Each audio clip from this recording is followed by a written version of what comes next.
யோபு அதிகாரம் 28. ஞானத்தின் மேன்மை. வெள்ளிக்கு விளைநிலம் உண்டு, பொன்னுக்கு புடமிடும் இடம் உண்டு. மண்ணிலிருந்து இரும்பு எடுக்கப்படுகின்றது, கல்லிலிருந்து செம்பு உருக்கப்படுகின்றது. மனிதர் இருளுக்கு இறுதி கண்டு எட்டின மட்டும் தோண்டி இருட்டிலும் சாவின் இருளிலும் கனிம பொருளை தேடுகின்றனர். மக்கள் குடியிருப்பு தொலையில் சுரங்கத்தை தோண்டுவர். வழி நடப்போரால் அவர்கள் மறக்கப்படுவர். மனிதரிடமிருந்து கீழே இறங்கி ஊசலாடி வேலை செய்வர். மேலே நிலத்தில் உணவு விளைகின்றது, கீழே அது நெருப்பு குழம்பாய் மாறுகின்றது. நீல மணிகள் அதன் கற்களில் கிட்டும், பொன் துகளும் அதில் கிடைக்கும். அதற்கு செல்லும் பாதையை ஊன் உண்ணும் பறவையும் அறியாது, கழுகின் கண்களும் அதை கண்டதில்லை. வீறு கொண்ட விலங்குகள் அதன் மேல் சென்றதில்லை, சிங்கமும் அவ்வழி நடந்து கடந்ததில்லை. கடின பாறையிலும் அவர்கள் கை வைப்பர், மலைகளின் அடித்தளத்தையே பெயர்த்து புரட்டுவர்.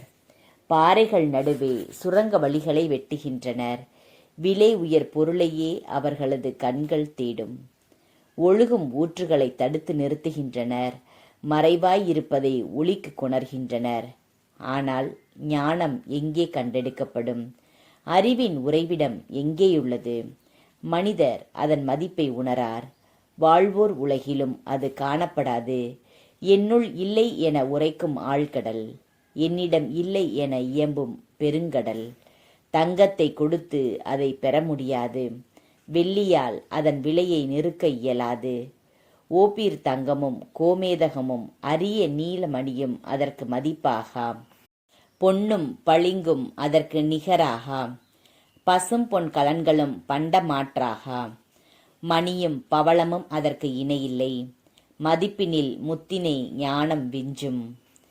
எத்தியோப்பிய புட்பராகம் அதற்கு இணையல்ல. பத்தரை மாற்று தங்கமும் அதற்கு நிகரல்ல.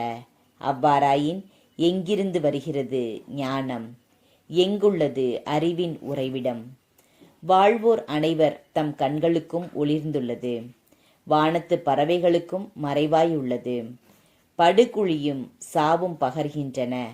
அதை பற்றிய பேச்சு காதில் விழுந்தது. அதன் வழியை தெரிந்தவர் கடவுள், அதன் இடத்தை அறிந்தவரும் அவரே.